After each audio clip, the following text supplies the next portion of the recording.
საქსტატს ვთხოვეთ მეტი განმარტება გოგიტა თოდრაძე საქსტატის აღმასრულებელი დირექტორი ჩაგვერთვება ახლა პირდაპირ ეთერში მოგესალმებით ბატონო გოგიტა დიდი მადლობა თქვენი დროისთვის და გთხოვთ რომ გაგვარკვიოთ რა იწვევს აი ამ განსხვავებებს დაუკვირვებადი ეკონომიკის ზომის განსაზღვრის დროს და რამდენად აქვს საფუძველი იმას რომ უფრო მეტი გვეგონოს მისი ზომა ვიდრე ამას ვთქვათ სტატისტიკა ასახავს და წვდება მოგესალმებით ელენე მივესალმებით თქვენს ტელემაყურებელს დიდი მადლობა მინდა გადაგიხადოთ ჩართვის შესაძლებლობისთვის მადლობა თქვენ მოკლედ დავიწყებ ძალიან მოკლე მეთოდოლოგიური განმარტებებით ესე იგი მოგეხსენებათ და ზოგადად საერთაშორისო საზოგადოებისთვის ცნობილია რომ ევროსტატი განასხვავებს დაუკვირვებადი ეკონომიკის რამდენიმე კატეგორიას. ანუ ჩვენ როცა საუბრობთ დაუკვირვებადი ეკონომიკაზე, რამდენიმე კომპონენტს აერთიანებს ის. პირველი ეს გახლავთ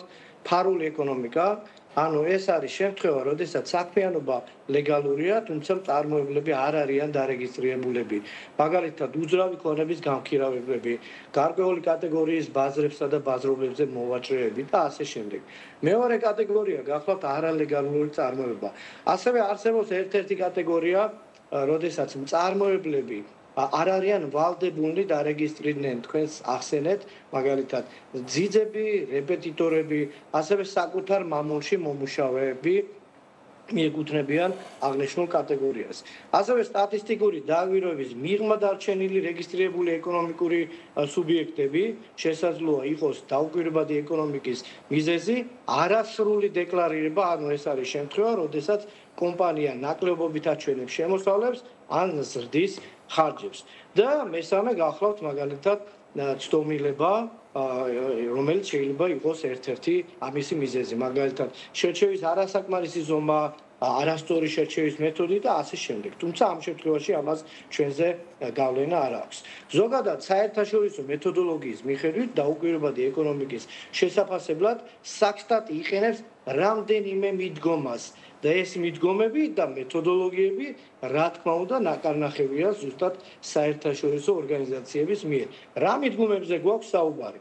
პირველი ეს გახლავთ სამუშაო ძალის მეთოდი, ანუ ეს გულისხმობს ცალკეული საქმიანობებისთვის ბიზნეს სტატისტიკის მოცვის სისრულის შეფასებას, მაგალითად, სამუშაო ძალის მაჩვენებლებიდან, სამუშაო ძალის გამოკლებიდან მიღებული მაჩვენებლებით. ასევე არსებობს სასაქონლო ნაკადების მეთოდი. ანუ ამ შემთხვევაში გამოშვების და მოხმარების მონაცემების შედარება, შეპირისპირება ხდება ერთმანეთთან. არსებობს ასევე მაგალითად მიწოდებაზე დაფუძნებული მეთოდი, გამოიყენება სოფლის მეურნეობის დარგში კვარტალური გამოშვების შესაფასებლად.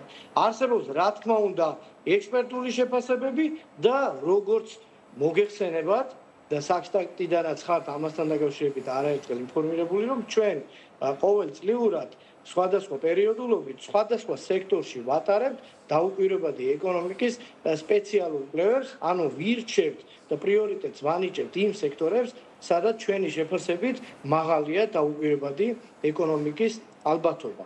აქედან გამომდინარე, სწორედ ამ კომბინირებული მეთოდებიდან გამომდინარე, რომლის რევიზიაც სხვათა შორის ხდება იმ მაღალი რეპუტაციის მქონე ორგანიზაციების მიერ, როგორიცაა მათ შორის ევროსტატი, საერთაშორისო სავალუტო ფონდი, ეკონომიკური განვითარების ორგანიზაცია, ასევე ევროპის თავისუფალი ვაჭრობის ასოციაცია, გაეროს ევროპის ეკონომიკური თანამშრომლობის ორგანიზაცია და ასე შემდეგ. ანუ ყველაზე მაღალი, ანუ დღეს გახლავთ თრიაში და პროდუქტში დაუკვირვებადი ეკონომიკის წილი დაახლოებით 12.9% და ეს ტრენდი შემცირებადია, თუმცა ადრე გაცილებით მაღალი იყო, დაახლოებით 20%-ზე მეტიც იყო.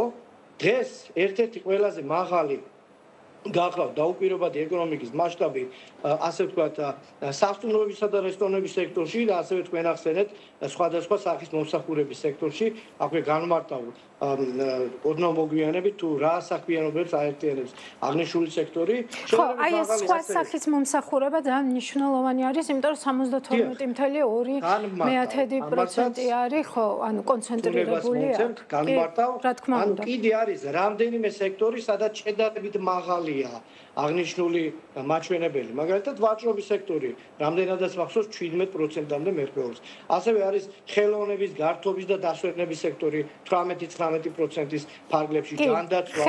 ხედავს ჩვენი მაყურებელი თქვენ სტატისტიკას ახლა ეკრანზე. დიახ, შედარებით დაბალი მაჩვენებელი, როგორც მოგიხსენებათ, არის ენერგეტიკაში, ICT სექტორში, ასევე არის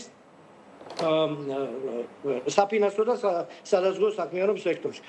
სახელმწიფო მმართველობის სექტორში საერთოდ 0%-ის ნიშნულზეა, ნულის ნიშნულზეა აღნიშნული მაჩვენებელი.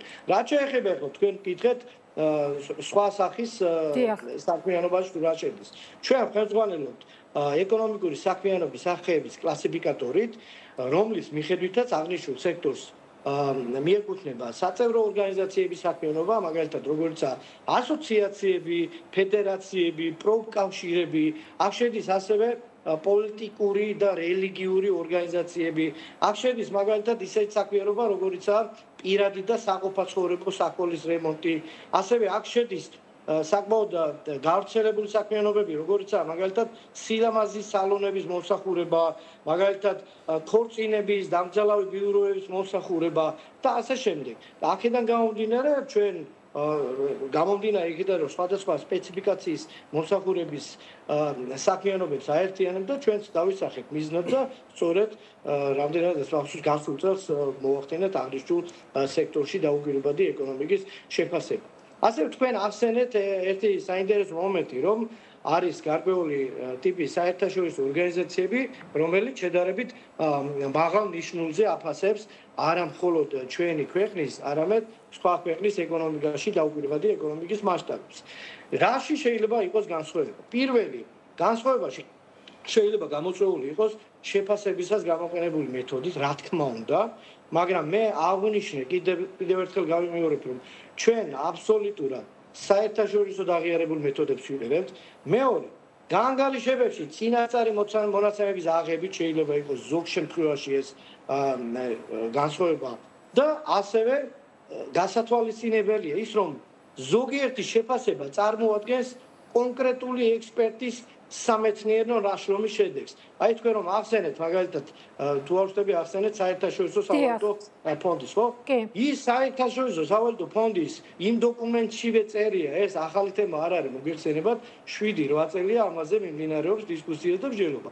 ის ასახავს არა საერთაშორისო სავალუტო ფონდის ოფიციალურ მოსაზრებას, არამედ ერთი რომელიღაც დეპარტამენტის, კონკრეტული დეპარტამენტის პირადი კვლევის შედეგები. ხო, მით უმეტეს საინტერესო ეგ დაკვირვება, იმიტომ რომ მაგ სტატიაში არის სწორედ საუბარი იმასთან დაკავშირებით, რომ შესაძლოა 20% იყოს და არა ვთქვათ 46.2. ესე შეიძლება ნებისმიერმა ადამიანმა გამოხატოს მოსაზრება და თქვას შესაძლოა საერთაშორისო სავალუტო ფონდი ალბათ არ დადებდა თავის ვებგვერდზე, ახლა ისეთ ესე ვთქვათ კვლევას ხო, ჩვენ ამასთან დაკავშირებით მრავალი წლის წინ უკაცრავად დამასრულებინებთ.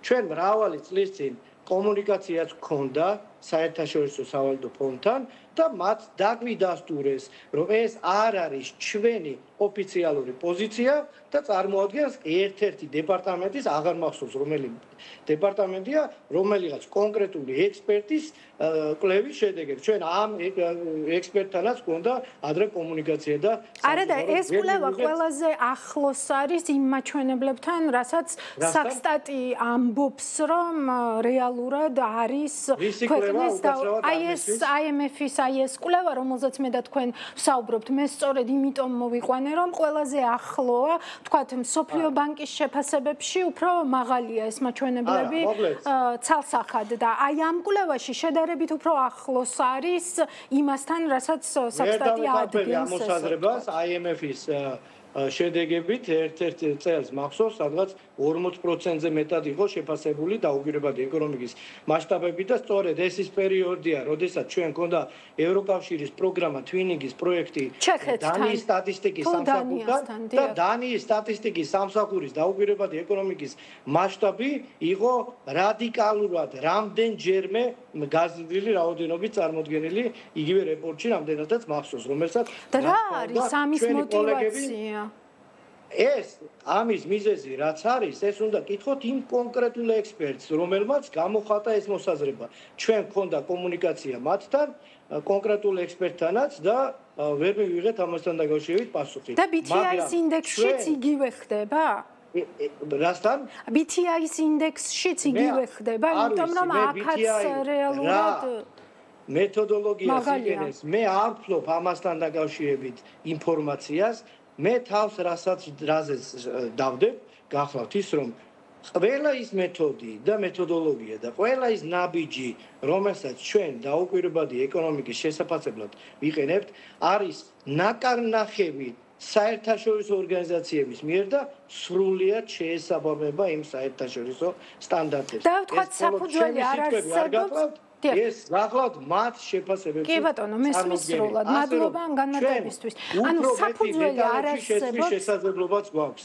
ხო, ანუ საფუძველი არ არსებობს იმის, რომ აღქმაში, ესე ვთქვათ, ამ სტატისტიკის მომხმარებელს ეგონოს, რომ ამ დაუკვირვებადი ეკონომიკის წილი უფრო მაღალია, ვიდრე ამას, ვთქვათ, ახერხებს, რომ დაიჭიროს თუნდაც საქსტატმა ამ შემთხვევაში. საქსტატი საუბრობს არა აღქმებით, არამედ კონკრეტული ფაქტებით. კიდევ ერთხელ ვამბობ, ჩვენ ვეფუძნებით არა მხოლოდ საერთაშორისო მეთოდოლოგიით ნაკარნახევ მაგალითად სტატისტიკურ კვლევებს, არამედ ვიყენებთ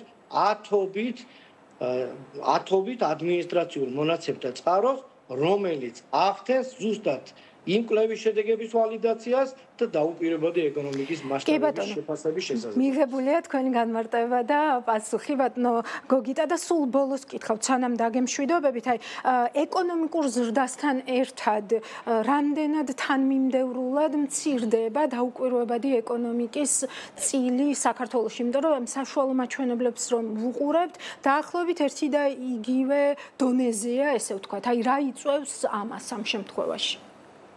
დიახ, ესე იგი, თუ დავაკვირდებით ბოლო პერიოდს, დაახლოებით 13%-ის ფარგლებშია და მკვეთრი მსვლელობა არ ყოფილა ამ ბოროს ამ მიმართულებით მოგეხსენებათ. პირიქით, აი მაგალითად 2023 წელს 12.4% იყო და ცოტათი გაიზარდა 0.5% პუნქტით. ამას იწვევს უპირველეს ყოვლისა ის, რომ ის მომსახურების სექტორებში შედარებით მაღალი აქტივობაა, მაღალი ბუნვა, სადაც გამოიკვეთა და სადაც მაღალია დაუკვირვებადი ეკონომიკის მასშტაბები. თუ გადავხედავთ ბიზნეს სექტორის მონაცემებსაც, აი ნუ ახლა ვაჭრობა მზარდია, რომელსაც საკმაოდ დიდი წილი აქვს ეკონომიკაში და 15% აღემატება ხოლმე დამატებულ ღირებულებაში და იქ უმნიშვნელო მიათედის დონეზე, ასე ვთქვათ, რაღაც გარკვეული განსხვავებები დიდ გავლენას ახდენს ამ მაჩვენებელზე. ასევე მოგეხსენებათ, სხვადასხვა სახის მომსახურება ძალიან ბევრ, ძალიან მასშტაბურ კომპლექსურ საქმიანობებს აერთიანებს და სადაც მაღალია დაუკვირვებადი ეკონომიკის მასშტაბი. ანუ ბუნვა თუ იზრდება აღნიშნულ სექტორში, ეკონომიკური აქტივობა თუ იზრდება, ბუნებრივია ის მიჰყვება ამას ჰორიზონტალურად და შესაბამისად მაღალია დაუკვირვებადი ეკონომიკის მასშტაბებიც აღნიშნულ სექტორებში. ახლა თუ საშუალო მაჩვენებელი არის 12.9%, დავასახელე დაახლოებით 50%-მდეა სასტუმროებისა და რესტორნების მომსახურებაში. წარმოიდგინეთ, ჯერადობით აღემატება ერთ-ერთი სექტორის დაუკვირვებადი ეკონომიკის მასშტაბი საშუალო მაჩვენებას. მაგრამ გამომდინარე იქედან, რომ არის ზოგიერთ სექტორი, სადაც უფრო მეტად არის ციფრული ტექნოლოგიები გამოყენებული, მაგალითად საფინანსო და სადაზვერვო საქმიანობის სექტორი, მაგალითად ენერგეტიკის მიმართულება, აქ შედარებით დაბალია რისკი ამ მასშტაბების და აღნიშნული მაჩვენებელიც დაბალ ნიშნავს. ბატონო გოგიტა, აი მიგრანტების ეფექტი შეიძლება სადმე დავინახოთ? ანუ ეს შეიძლება ზრდიდეს, ესე ვთქვათ, აი ამ დაუკვირვებადი ეკონომიკის წილს ან სხვა სახის მომსახურებაში, ან იმ სექტორებში, რომლებიც განსაკუთრებით მაღალი წილით გამოირჩევიან ამ შემთხვევაში რუს, ბელარუს, თუნდაც უკრაინულ პირდაპირი გავლენა, რა თქმა უნდა, ამას არ ექნება, მაგრამ ნებისმიერი ადამიანი, ეს იქნება უცხო ქვეყნიდან ჩამოსული, თუ იქნება ადგილობრივი ჩვენი მოქალაქე, ნიშნობა რა თამას და ჩართული იმ კონკრეტულ საქმიანობაში შეიძლება ამან გავლენა მოახდინოს.